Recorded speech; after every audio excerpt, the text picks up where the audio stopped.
last class we discussed about the treatment of waste. In that we have discussed about open dumping and its impacts and landfills. Now we will continue with the treatment of waste. In that we are going to discuss composting. Composting. It is the method of decomposing the waste with the help of microorganisms to convert it into a biomanure. Composting is a method in which the waste is decomposed with the help of microorganisms to convert a biomanure which is good for the lands, especially for agriculture lands. Now, what are the advantages of this composting? Definitely it is an eco-friendly method as it contains only biodegradable waste. If any non-biodegradable waste, this method is not suitable actually.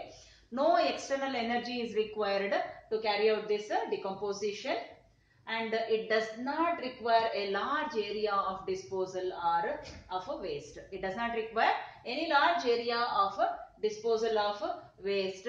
As the organic waste is converted into biomanure, it increases the fertility of the soil, and also it is one best way of recycling the waste. It is a natural waste disposal system. It is a natural waste disposal system. Then what are the disadvantages of this composting? So definitely if it is non-biodegradable waste, it is not suitable. It may cause false smell due to decomposition of the waste. So to remove that, so they may add, sometimes they will add charcoal. And also it is not suitable for the toxic waste. The process may cause a false smell, that already I discussed. So what is the importance of this compost? Definitely it is a natural fertilizer and improves the quality of the nutrients of the soil. And also it is a natural fertilizer for the crops. It increases the nutrients for the growth of plants, and also it improves the quality of the water holding quality or water holding capacity of the soil, and also it binds the soil and reduces soil erosion. Then the next method, incineration. Incineration, it is a phenomenon in which the waste is burnt in a closed chambers at a very high voltage. It is a method in which the waste is burnt at a very high voltage. Mainly this method is used for the non-biodegradable waste. Mainly this method is used for the non-biodegradable waste. So what are the advantages of this waste? So the waste can be disposed easily as the time required to burn the waste, so it will be less. And also this is very best method for the disposal of biomedical waste. The space required for the disposal of waste, it is less, and it kills the pathogenic organisms and reduces the volume of the waste by 50%. Even it is suitable for the disposal of large quantities of industrial waste. So what are the disadvantages of this incineration process? So definitely this is the installation cost and maintenance is very high.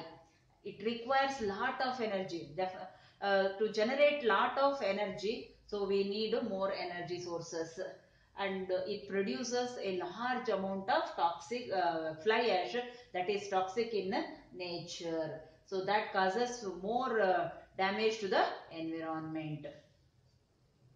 So this is one incinerator. Next one, segregation method. Segregation is the classification of the waste based on the nature of the waste. So in that method, we are classifying or we are segregating the waste into biodegradable waste, non-biodegradable waste. In that non-biodegradable waste, recyclable waste, reusable waste and toxic waste. So in that way we are classifying the waste. So based on the classification, we are using the proper method for the disposal of waste. So here this is one example where in one city nearly small waste generators nearly 4,200 tons per day it will generate the waste, and in that wet waste is 64 tons and dry waste it is 28, and hazardous waste it is 3 tons, and rejected or inert waste it is 6 tons. So nearly bulk generators, small generators, it will have this much, and the bulk generators nearly 1500 tons per day. So what are the advantages of segregation of waste? So definitely it reduces the load on the disposal of waste. The non-biodegradable waste can be disposed properly, and even toxic waste can be disposed properly. It is cost effective method. It makes the reduce, reuse and recycle more effectively, and it reduces the pressure on the resources and energy. So what are the problems of solid waste management in India? So what are the problems of solid waste management in India?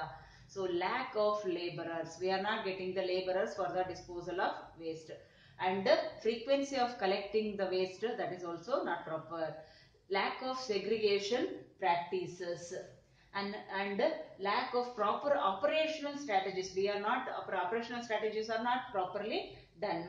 Lack of awareness among the people about the impacts of the waste that is dumped on the land, and the lack of proper and required number of treatment facilities. Inadequate pressure from the society will also one reason for the problems of solid waste management in India.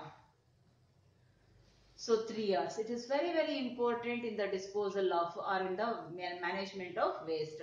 3 R's, that is reuse, reduce and recycle. Reuse, reduce and recycle. Why 3 R's are very important? Or what are the importance of need, or what is the need of 3 R's?